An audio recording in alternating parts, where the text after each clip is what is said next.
Zainal Abidin Ahmad adalah wartawan asal Sulik, Sumatera Barat dan pernah menjadi pemimpin sebuah koran bernama Panji Islam yang ada di Medan, Sumatera Utara. Riwayat hidupnya menempuh pendidikan dasarnya di kampungnya di sekolah Belanda Holt Island School, lalu melanjutkan pendidikan menengahnya di Sumatera Tawalib di Padang Panjang. Ia sebetulnya ingin masuk sekolah Belanda lagi, tapi ditolak karena masalah diskriminasi. Ia dikenal cerdas saat sekolah dasar. Ia langsung ditempatkan di kelas 2 dan selalu ranking 1. Pada awalnya, Zainal Abidin Ahmad bercita-cita menjadi seorang guru. Akan tetapi, pada saat itu pemerintah Hindia Belanda mengeluarkan ordonansi sekolah liar, larangan mengajar. Karena hal tersebut, ia menggeluti bidang kewartawanan. Karir Zainal Abidin Ahmad dari tahun 1931 sampai 1935, ia mendapat kesempatan untuk memimpin PERMI atau kepanjangannya Persatuan Muslim Indonesia di Padang dan di Medan. 2 tahun kemudian, ia mendirikan suatu organisasi bagi para sesama wartawan yang ingin berfokus pada perjuangan Islam. Ia melanjut karirnya dalam bidang kewartawanan dengan menjadi pemimpin surat kabar Fajar Asia dan menjadi anggota redaksi surat kabar Berita Malaya di Singapura. Ketertarikannya dalam organisasi mengantarkan Zainal Abidin Ahmad menjadi ketua umum Masyumi seluruh Sumatera. Kemudian ia menjadi wakil ketua DPR masa jabatan 1955 sampai 1959. Pemikiran politik Islam di Indonesia mulai dikenal sejak di Indonesia merdeka pada tahun 1945. Tokoh-tokoh Islam Indonesia pada waktu itu masih mencari-cari bentuk politik Islam yang selaras dengan kondisi Indonesia yang terdiri dari beragam suku, agama, dan budaya dan adat istiadat. Mereka pun berbeda-beda dalam rumusannya. Namun mayoritas mereka merujuk modal negara Islam yang diterapkan Nabi Muhammad SAW. Akan tetapi, rumusan tersebut tidak menyebut secara detail bagaimana praktiknya di masa modern, sehingga hal tersebut menyebabkan perdebatan yang panjang sampai saat ini. Tokoh-tokoh Islam yang terjun dalam dunia pemikiran politik Islam, mayoritas mereka adalah kaum intelektual yang berlatar belakang akademisi, tetapi mempunyai semangat tinggi kepada Islam, seperti Muhammad Nasir, Syafruddin Prawinegara, Muhammad Rom, dan lain-lain. Keadaan ini tidak sama dengan di Mesir, di mana tokoh pemikiran politik Islam justru lahir di para ulama. Walaupun demikian, ada beberapa tokoh ulama yang melahirkan pemikiran politik Islam di Indonesia. Di antaranya Zainal Abidin Ahmad, Isa Ansari, dan Yunan Nasution.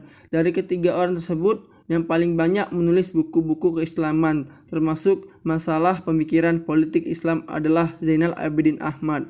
Dari teori politiknya yang dibedah dalam bukunya Membentuk Negara Islam, diketahui bahwa pemikiran yang sangat dipengaruhi oleh kondisi sosial politik yang ada di Indonesia pada saat itu. Penulis melihat ada semacam bentuk akomodasi dengan pemerintah pada masa itu. Menurutnya, negara Indonesia yang berdasarkan Pancasila sudah mengandung unsur ketuhanan yang Maha Esa.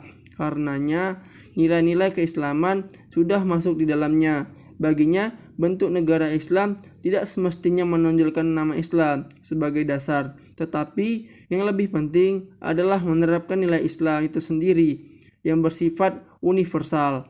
Ia juga salah satu tokoh pemikir Masyumi yang memperjuangkan Islam sebagai dasar negara, lebih rasional daripada tokoh Masyumi lainnya yang terjebak dalam emosional sehingga memperjuangkan keluar dari koridor konstitusi.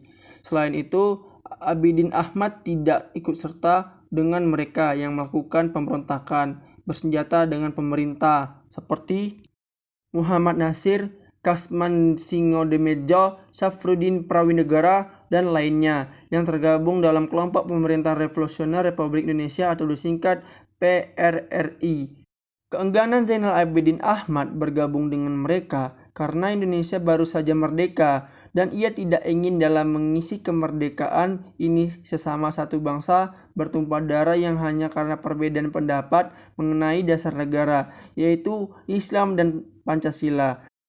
Ide dan gagasan Abidin Ahmad yang menjalin hubungan baik dengan pemerintah tidak jauh berbeda dengan karya-karya yang ditulis tentang politik Islam. Sebagai cendekiawan Muslim, Indonesia mencurigai pemikiran Abidin Ahmad sebagai tindakan naif.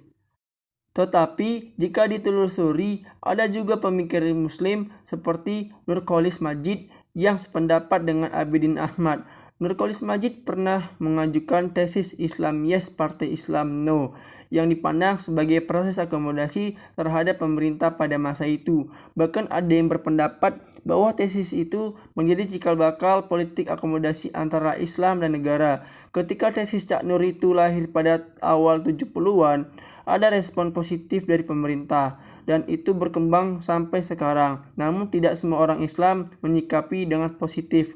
Bahkan respon umat Islam terhadap Nurcholish Madjid sama dengan yang diterima oleh Zainal Abidin Ahmad.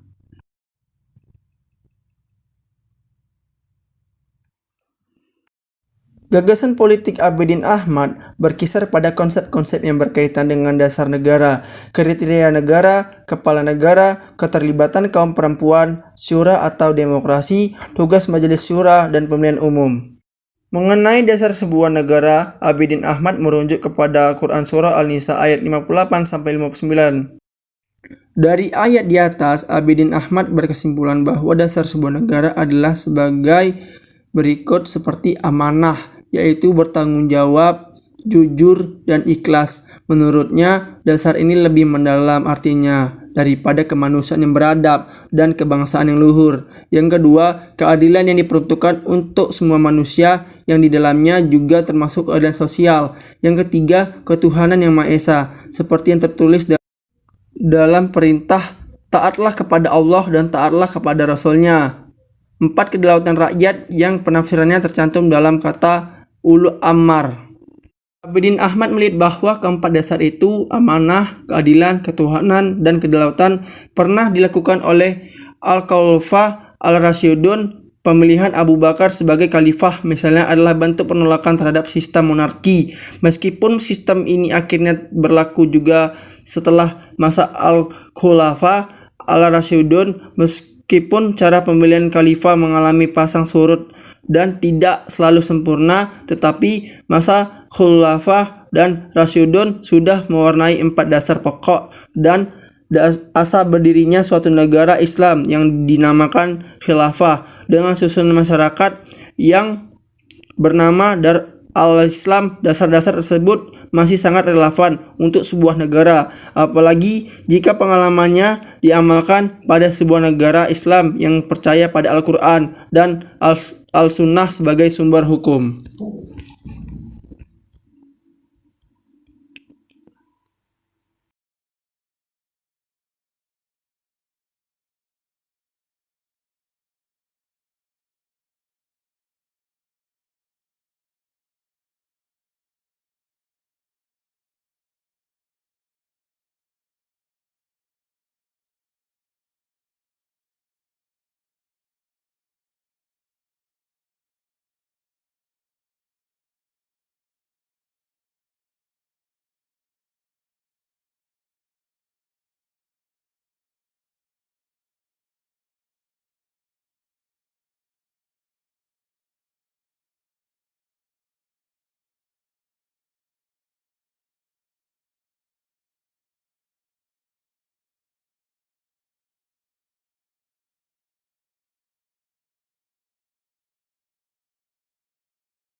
Dan